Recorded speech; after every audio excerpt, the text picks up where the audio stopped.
इसलिए कि कौम की इज्जत का दारो मदार जवानों के बेहतर और बुरे अमाल पर होता है।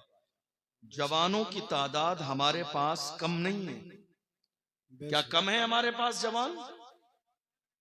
हमारे पास इतनी बड़ी तादाद में जवान हैं कि लोग बाज़ाब्ता गिनतियां लगा रहे हैं और पाबंदी लगाने की कोशिश हो रही है कि 2 से ज्यादा क्यों हो गए।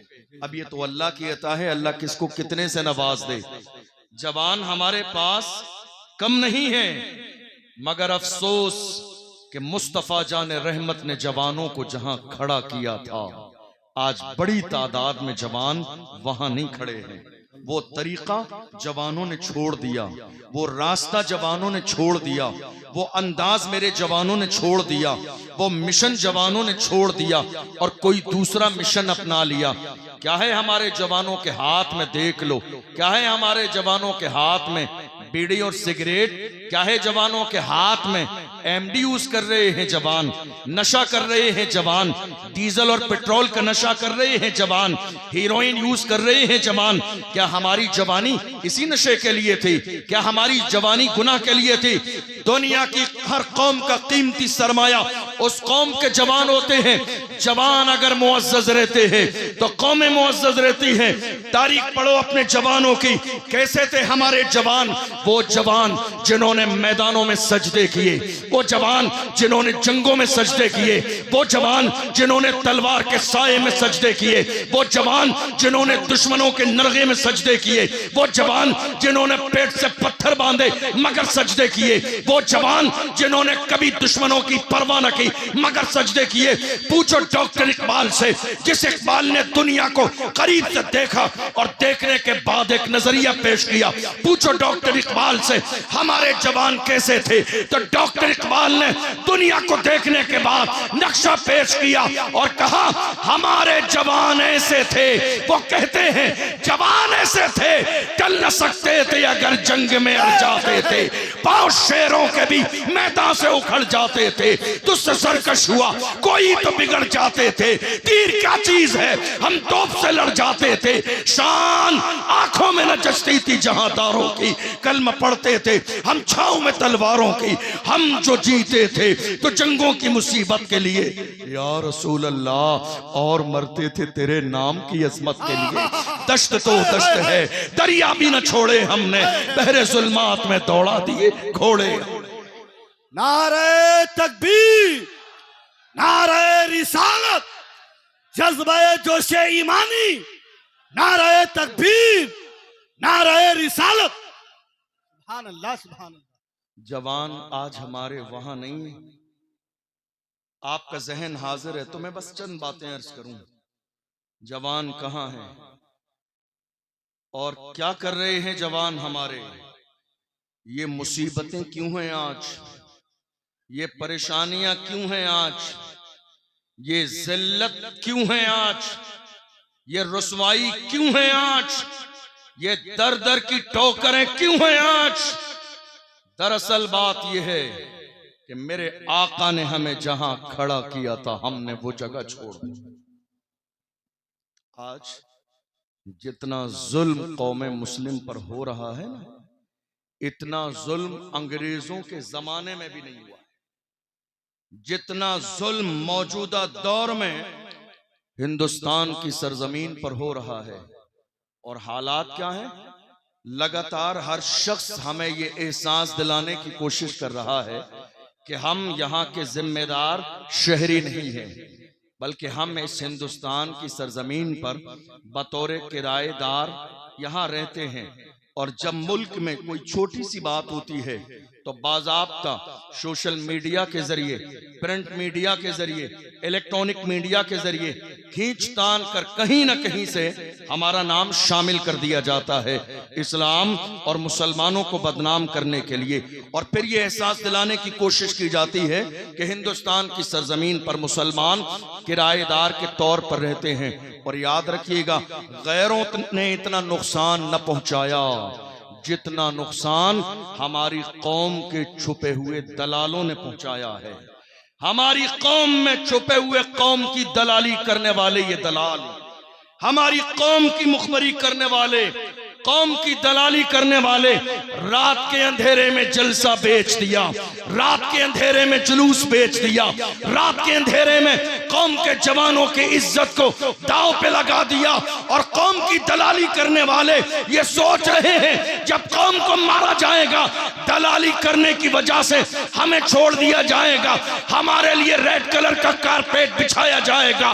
डॉक्टर राहत इंदौरी ने ऐसे ही लोगों के लिए कहा था, लगेगी आग तो आएंगे घर की इज्जत में, यहाँ पे सिर्फ हमारा मकान थोड़ी है जो आज साहिबे मसनद है कल नहीं होंगे, किराएदार हैं, जाती मकान थोड़ी है, सभी का खून है शामिल यहाँ की मिट्टी में, किसी के बाप का हिंदुस्तान।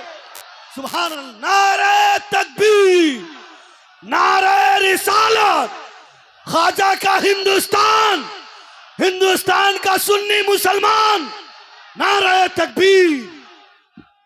नुकसान गैरों से ज्यादा कुछ हमारे ही दरमियान, हमारे ही आस्तीनों के सांप। और याद रखना, दूध चाहे जितना पिला लीजिए, सांप की फितरत में डसना ही होता है। दूध चाहे जितना पिला लीजिए, फितरत कभी बदलती नहीं है। अरबी का मकूला है, अल आदात ला तमूतु बिस्सुहूला। किसी समझदार ने अपने अंदाज में इसी की तर्जमानी की थी। उसने कहा था, कितना दुश्वार है फितरत का बदलना यूसुफ, लोग काबा गए पर दिल से बुराई ना गई। फितरत और आदत, क्या सोच रहे हैं लोग, हम अपनी कौम की दलाली करते रहेंगे और कौम के दरमियान मुअज़्ज़ज़ रहेंगे। और हैरानी की बात यह है, हमारी कौम के कुछ लोगों ने ये सोच लिया है कि सिर्फ वाइट कुर्ता पजामा पहनने से नेता बन जाते हैं। क्या हो जाते हैं? सिर्फ वाइट कुर्ता पजामा पहनने से। याद रखिएगा, वाइट कुर्ता पजामा पहनने से सिर्फ नेता नहीं बनते।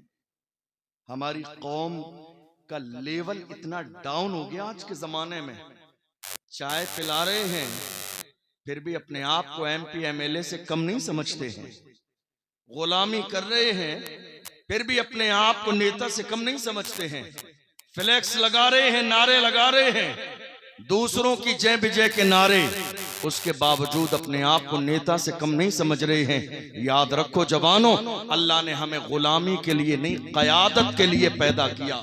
बेशक बेशक। अपने अंदर सियासी शूर पैदा करो। अल्लाह ने गुलामी के लिए पैदा नहीं किया है। आला हजरत के पीर खाने से सैयदुल उलमा ने कहा था, किसी की जय विजय हम क्यों पुकारे, क्या गरज हमको, हमें काफी है सैयद अपना नारा या रसूल अल्लाह। अल्लाह ने हमें गुलामी के लिए पैदा नहीं किया है, अपने अंदर सियासी शूर पैदा करें। और ये याद रखें, मौत बरहक है, यकीनी है, लेकिन न एक लम्हा पहले आएगी न एक लम्हा बाद में आएगी। कुरान अजीम में अल्लाह ने ऐलान फरमाया, इज़ा जाअ अजलुहुम ला यस्तअखिरून साअतन वला यस्तक़दिमून। अल्लाह ने तुम्हारी मौत का वक्त मुकर्रर कर दिया है, न एक लम्हा पहले आएगी न एक लम्हा बाद में आएगी। अल्लाह ने जो मौत का वक्त मुकर्रर किया है, मौत उसी वक्त आएगी जब तुम्हारा यकीन है तो हक बोलने की आदत डालिए, सच बोलने की आदत डालिए, हुजूर के नाम पर मरने और मिटने का जज्बा पैदा कीजिए और दुनिया को कहिए जिंदगी के हर मसले पर समझौता किया जा सकता है। समझौता नहीं होगा तो नामूस रिसालत पे समझौता नहीं होगा, हुजूर की इज्जत पे समझौता नहीं होगा।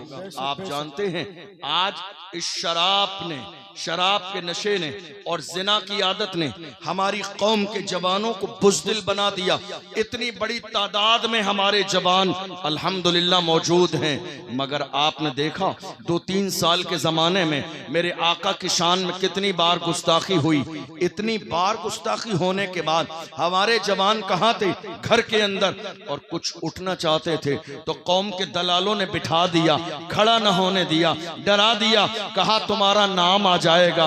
मैं कहता हूं जवानों, एक बार नहीं 1000 बार नाम आ जाए फिर भी कहो, जो जान मांगोगे जान देंगे, जो माल मांगोगे माल देंगे, मगर ये हमसे कभी ना होगा। नबी का जाहो जलाल देंगे।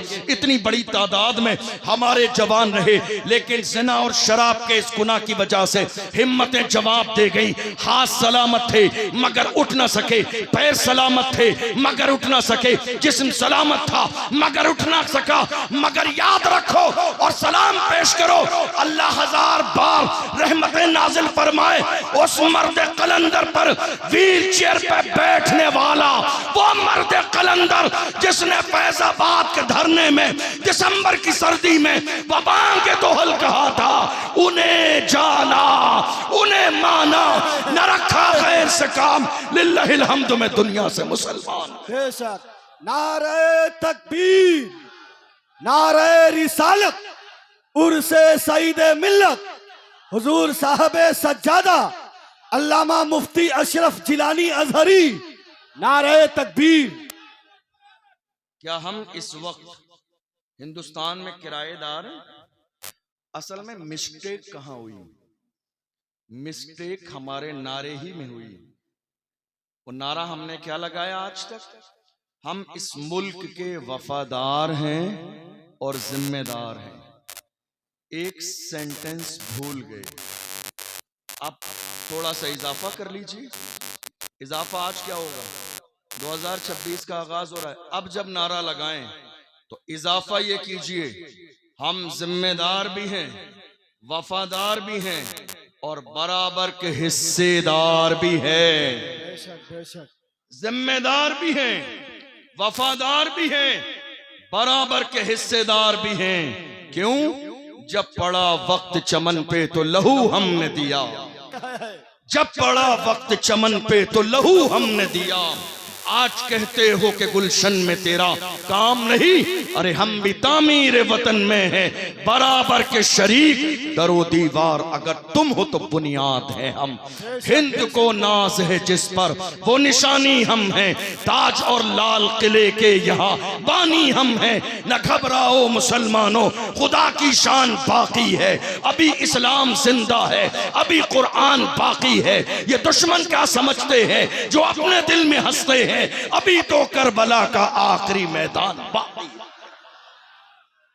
इस मुल्क की आजादी में जब ये मुल्क गुलामी की जंजीरों में बंधा हुआ था, उस जमाने में ये जो उलमा बैठे हैं ना, जिन्हें हमारी कौम बहुत कमजोर समझती है, जिन्हें हमारी कौम बेकीमत समझती है, जिन्हें हमारी कौम के कुछ हमारे बुजुर्ग खांसने खकारने वाले मस्जिद के इमाम को उनके पीछे लग जाते हैं कसम खा के। चाय के होटल में जाके देख लो, फजर के बाद बुराई जहां 2 लोग बैठे हैं किसी तीसरे की हो रही होगी। हालात इतने नाजुक हो गए, लेकिन ये उलमा हैं जिनकी कुर्बानियां हैं इस मुल्क को आजाद कराने में। कौन? जिन्होंने इस मुल्क की आजादी के लिए अंग्रेजों के खिलाफ जिहाद का फतवा दिया। वो कोई और नहीं, हमारे एक आलिम अल्लामा फजल हक खैराबादी की जात है, जिनका हाल ये हुआ कि अंग्रेजों ने गिरफ्तार किया, जजीरे अंडमान निकोबार ले गए, काले पानी की सजा दी। एक अंग्रेज ऑफिसर ने आके कहा था, मौलाना फजल हक खैराबादी अब भी वक्त है, फतवा वापस ले लो, दौलत मिलेगी, माल मिलेगा, शोहरत मिलेगी, सियासी मनसब और ओहदा मिलेगा, लेकिन अगर अंग्रेजों के खिलाफ अगर तुमने अपने फतवे को बरकरार रखा, जान जा सकती है। ऐसे आलम में अंग्रेजों के नरगे में भी अल्लामा फजल हक खैराबादी ने उस अंग्रेज ऑफिसर के चेहरे पर थूक दिया था और कहा था, जालिम तुझे अंदाजा नहीं, हम मोहम्मद अरबी के गुलाम हैं, हमारे कलम से जो फतवा निकलता है हुकूमतें बदल जाती है, मोहम्मद अरबी के गुलामों का फतवा नहीं बदलता। दुनिया ने देखा अल्लामा फजल हक खैराबादी अपने मिशन पर कायम थे। इस मुल्क की आजादी के लिए हमारी कुर्बानियां, अल्लामा फजल हक खैराबादी ने मुहिम शुरू की। और भी बहुत सारे नाम हैं, अशफाकुल्ला खान शामिल हैं। अंग्रेजों ने उन्हें भी पकड़ लिया था, ले जाके जेल में डाला था, और जेल में डालने के बाद अंग्रेजों ने अशफाकुल्ला खान का जिस्म, जिससे आप इस्त्री करते हैं, उससे जलाया पूरा जिस्म, और जलाने के बाद उस जले हुए पर नमक लगाया। आप अंदाजा लगाइए, हमारी एक उंगली जरा सी जल जाए, थोड़ा सा उस पर नमक लगा दिया जाए, इंसान बेचैनो बेकरार हो जाता है। अशफाकुल्ला खान के जिस्म को जला दिया और जलाने के बाद उनके जिस्म पर नमक लगाया। आप अंदाजा लगाइए क्या हाल रहा होगा। उसके बाद कहा, अशफाकुल्ला खान अब भी वक्त है, तुम अंग्रेजों के खिलाफ नहीं, उनकी हिमायत में खड़े हो जाओ, छोड़ दिया जाएगा। तो ऐसे आलम में भी अशफाकुल्ला खान ने कहा था, सरफरोशी की तमन्ना अब हमारे दिल में है, देखना है जोर कितना बाजुए कातिल में है, वक्त आने पर बता देंगे तुझे ये आसमां, हम अभी से क्या बताएं क्या हमारे दिल। किसी से कम नहीं है कुर्बानियां कौम मुस्लिम की, फिर भी हमसे ये गिला है कि वफादार नहीं, फिर भी हमसे ये गिला है। कौन? एक बड़ा नाम, एक बहुत बड़ा नाम, मुल्क की आजादी में जानते हैं कौन है? हजरत अल्लामा सैयद किफायत अली काफी, बहुत बड़ा नाम। और जब आप उनका शजरा तलाश करेंगे तो पता चलेगा जाके उनका शजरा मेरे आका इमाम हुसैन से मिलता है। अब हम समझ गए, ना ये डरने वाले हैं, ना ये दबने वाले हैं, ना ये झुकने वाले हैं, ना ये बिकने वाले हैं, ना ये बदलने वाले हैं। और एक मोमिन की शान ये होती है, कई बार जलसों में मुझे कई लोगों ने कहा, अशरफ जिलानी क्या बात है, बड़ा खुल के बोलते हैं, हालात नहीं देख रहे हैं, डरते नहीं हैं आप, क्या बात है, दबते नहीं हैं, ऐसा लगता है बैकग्राउंड आपका बहुत मजबूत है। मैंने कहा बता दूंगा तो आपका कलेजा दहल जाएगा कि मेरा बैकग्राउंड कितना मजबूत है। और रही बात करने की बात, बोलते हैं दबते नहीं है, बात दरअसल इतनी है, क्या दबे जिस पे हिमायत का हो, पंजा तेरा शेर को खतरे में लाता नहीं कुत्ता तेरा। नारे तकबीर, नारे रिसालत, उर्से सईद मिल्लत, अल्लामा मुफ्ती अशरफ जिलानी अजहरी, नारे तकबीर। हजरत अल्लामा सैयद किफायत अली काफी इसी मुहिम का हिस्सा है। अंग्रेजों ने उन्हें गद्दार कहा और उसके बाद ऐलान किया इन्हें फांसी की सजा दी जाएगी। ऐलान कर दिया गया, मुरादाबाद के चौराहे पर सैयद किफायत अली काफी को फांसी की सजा दी जाएगी। ऐलान कर दिया गया, रमजान का महीना है, फांसी का वक्त करीब आ गया, रोजे की हालत में है, सैयद किफायत अली काफी, असर और मगरिब के दरमियान का वक्त है, गले में फांसी का फंदा डाल दिया गया, तख्तेदार पर लटकाने वाले हैं, लोग जमा हैं, भीड़ जमा है, जमाना देखने के लिए आया है। एक आशिक रसूल दुनिया से किस अंदाज में जाता है, अल्लाह अकबर। फांसी का फंदा गले में डाला गया और उसके बाद अंग्रेजों ने कहा किफायत अली काफी, दस्तूर ये है कि मरने वाले से उसकी आखिरी ख्वाहिश पूछी जाती है, तुमसे भी पूछा जाता है, बताओ तुम्हारी कोई आखिरी ख्वाहिश हो। अल्लामा सैयद किफायत अली काफी से जब ये कहा गया तुम्हारी कोई आखिरी ख्वाहिश हो तो बयान करो। अल्लाह अकबर। अल्लामा सैयद किफायत अली काफी ने कहा मेरी आखिरी ख्वाहिश जानना चाहते हो तो सुनो, फरमाया कोई गुल बाकी रहेगा, ने चमन रह जाएगा, पर रसूलुल्लाह का दीने हसन रह जाएगा। अतलसो कम ख्वाब की पोशाक पर नाजा न हो, इस तने बेजान पर खाकी कफन रह जाएगा। बेशक बेशक, सुभान अल्लाह सुभान अल्लाह, माशाअल्लाह। ये देखें हजरात, शायर यूरोप और एशिया सामने है। क्या आपको नहीं लगता है कि किसी न किसी अंदाज में जिम्मेदार हम खुद हैं? हमारी कौम के जवानों को अपनी कुर्बानियां याद नहीं है, हमारी कौम के जवानों को मुल्क की तारीख का इल्म नहीं है, हमारी कौम के जवानों को यह याद नहीं कि इस मुल्क को हमने कैसे आजाद कराया। आप जानते हैं रंगून की जेल में बहादुर शाह जफर के शहजादों के कटे हुए सर थाली में रखकर उनके सामने पेश किए गए और कहा गया, दमदमे में दम नहीं, अब खैर मांगो जान की। ए जफर ठंडी हुई शमशीर हिंदुस्तान की। तो ऐसे आलम में बहादुर शाह जफर ने कहा था, गाजियों में बू रहेगी जब तलक ईमान की, गाजियों में बू रहेगी जब तलक ईमान की, तख्ते लंदन तक चलेगी तेग हिंदुस्तान की। ये किसी और की तारीख नहीं, मोहम्मद अरबी के गुलामों की तारीख है, ये कलमा पढ़ने वालों की तारीख है। मगर अफसोस कि हमें अपनी रिवायात का इल्म नहीं, हमें अपनी तारीख का इल्म नहीं, हमने अपनी तारीख को पढ़ा नहीं और हमने सिर्फ गुलामी करने को ये समझ लिया कि नहीं साहब इज्जत इसी में है। आप जानते हैं, आप और हम बिहार की सरजमीन पर हैं। थोड़े से ज़माने पहले हमारे यहाँ से इलेक्शन गुजर के गया है, सारी सूरत हाल पूरे हिंदुस्तान के सामने है। याद रखिएगा, जब जहनों में गुलामी पैदा हो जाए तो पावर भी कोई फायदा नहीं देता है। जब जहनों में गुलामी पैदा हो जाए तो तादाद कोई फायदा नहीं देती है। जब जहनों में गुलामी पैदा हो जाए तो लोगों का असर और रसूख कोई फायदा नहीं देता है। लेकिन मैं हमेशा कौम के लोगों से कहता हूं, अपने जहन में ये बात याद कर लीजिए और सेव कर लीजिए, अल्लाह ने हमें गुलामी के लिए नहीं, क़यादत के लिए पैदा किया। लेकिन आज हालात क्या है मालूम है आपको? इलेक्शन के जमाने में जिन्होंने रात के अंधेरे में 500 रुपए में खानदान के सारे वोट बेच दिए, वही सहाबा के जुमे में कहते हैं, हजरत जरा दुआ करा देना अल्लाह जालिम हुक्मरान से निजात दे। जिन्होंने 500 रुपए में खानदान के सारे वोट बेच दिए, आपको क्या लगता है ये वोट क्या है? वोट क्या है मालूम है?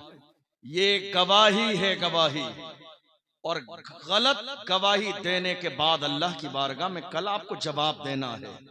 आपने एक वोट का गलत इस्तेमाल नहीं किया है, आने वाली 5 साल तक आपने अपनी नस्लों के फ्यूचर को तबाह बर्बाद किया है। सिर्फ एक वोट को जाया नहीं किया है। क्यों साहब, तुमने ये कैसे सोच लिया हम तो कामयाब होंगे नहीं, कामयाबी का सेहरा हमारे सर पे तो रखा नहीं जाएगा, हम तो मैदान में आएंगे नहीं। याद रखिएगा, जितने लोग आज कुर्सी पर बैठे हैं, कुर्सी पर पैदा नहीं हुए हैं, हल्के हल्के कोशिश और मेहनत के साथ कुर्सी तक पहुंचे हैं। काश के मेरी कौम को भी इस बात का एहसास हो जाए कि अल्लाह ने गुलामी के लिए पैदा नहीं किया है। तुम ये क्यों सोचते हो नतीजा आखिर में क्या होगा? नतीजा तय करना तुम्हारा काम नहीं है, तुम्हारा काम बस इतना है, मैं अकेला ही चला था जानिबे मंजिल मगर लोग मिलते गए और कारवां बनता। वाह वाह सुभान अल्लाह। तुम ये नारे तकबीर, नारे रिसालत, उर्से सईदे मिल्लत। तुम ये तय नहीं करोगे कामयाब कौन होगा और कौन कामयाब नहीं होगा। कामयाबी देने वाली जात मेरे रब की है। और ये मत सोचिए लोग गिराने में लगे हैं। बहुत सारे लोग कई बार हमसे कहते हैं, हजरत क्या करें, मुकाबले में बहुत सारे लोग खड़े हैं। कई बार उलमा इकराम भी इस बात का शिकवा करते हैं, हसद करने वालों की तादाद बहुत ज्यादा है। मैं उनसे सिर्फ इतनी सी बात कहता हूँ, तुम्हें इज्जत किसने दी है? क्या हसद करने वालों ने दी है? नहीं, इज्जत किसने दी है? इज्जतों के मालिक ने तुम्हें इज्जत दी है। तो इन जलीलों की क्या हैसियत है जो तुम्हें जलील कर दें? नहीं मेरे अजीज, फख्र के साथ जमाने के सामने कहा करो, पूरे कद से जो खड़ा हूँ वो करम है तेरा, मुझको गिरने नहीं देता है, सहारा तेरा। और जो गिराने में लगे हैं उनको याद दिला दो, नादान को इस बात का बिल्कुल नहीं पता। वह तो इज्जो मंतशा हो, वह तो जिल्लो मंतशा, अल्लाह के हुजूर ये होता है फैसला। वह तो इज्जो मंतशा हो, वह तो जिल्लो मंतशा, झूठी नवाज़िशात की बारिश फजूल है, हमको जलील करने की साजिश फजूल है, हमारा कदम कदम पे मददगार है खुदा। वह तो इज्जो मंतशा हो, वह तो जिल्लो मंतशा।